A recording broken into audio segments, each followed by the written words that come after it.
Okay, back at Stony Lake. We got a few logs up there. There's a porch. There's the south-facing double window in the living room, and there's the double French doors to the kitchen. And you can see a window in the kitchen to the other side. So I don't know if it's exactly the kitchen, but it's almost like a breakfast area. Here's a close-up view of the logs. They come with these labels on them that tell you this is wall B, row 35, and that's the third log in that row on that wall, wall B.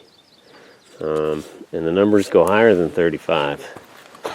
The littler they are, I think this might be the top log. That says 49 on it, D49-1.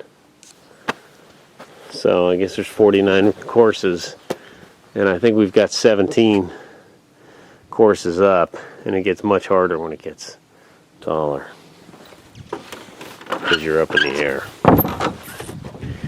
as it is on ladders and makeshift platforms.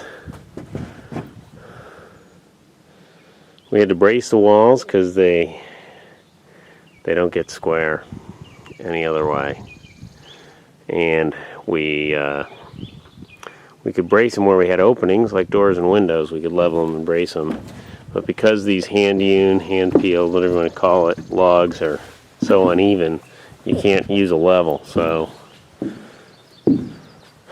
I understand over here this wall's off pretty good. I'm not sure how much, but I think it's off a bit. So we'll have to use come-alongs to straighten that up. We stand some logs on end before we use them, just gets them out of the way. The view's not so good with all my tarps. The view's kind of rough. It was a gorgeous day up here, and we got a fair bit of work done. Tim Lee and Nick worked with me. Once we get to the 20th row, and like I said, I think that's 17 over there, and I think 17's still going on over here. I think at the 20th row is when the floor joists come in. So when the floor joists come in, we got to set posts, some big log and square posts in the middle, and then we set the floor joists and put some tongue and groove flooring down.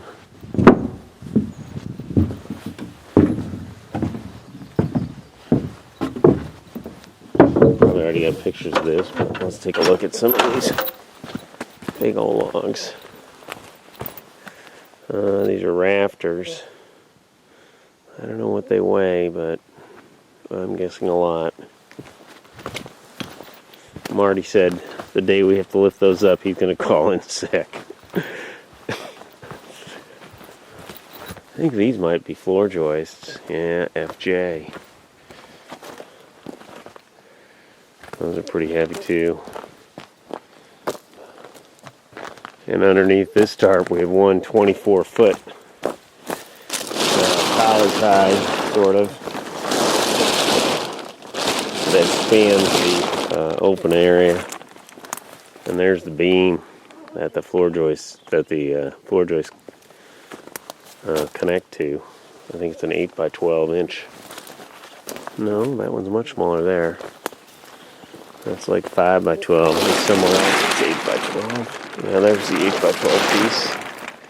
My goodness. It has metal splines, metal strapping, all kinds of good stuff. I think these are the posts, maybe. Yeah. Pretty sure. 7 pieces, 8-foot post, 1 piece 8'5" and 7.5. 12-foot posts and 12'5". I think some of these are for the porch, hold the porch up. Not sure. And here's some 2x6 that I gotta cut and cover. I gotta get out for that. That needs to be stickered. Here's a good example of what stickers are. Stickers are these pieces of wood in between. So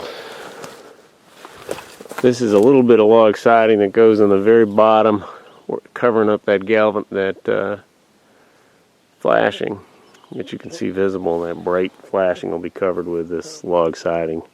Can't put logs there because it's concrete. That'll cover up the flashing. And that must be more rafters. Oh, where's the porch rafters?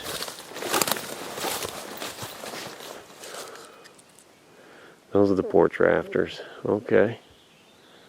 Dang, those are pretty strong too. It's going to be one strong porch.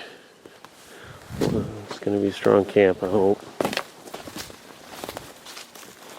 And here's some more rows. Are these higher rows? Yep, 39 and higher. I think those are spare pieces of wood. That's some scrap that Tess and Ian organized. They did a great job in a bunch of areas this weekend. And before that, on Thursday and Friday, a lot of people helped. Luke Waite, Tim Buckingham, Sweet Pea. I think his name, they said his name is Sweet Pea. I don't know. I guess I should get people's real names. I think this is roof decking. I think that's supposed to be. Looks like there's a lot done, but there's a lot of work to go.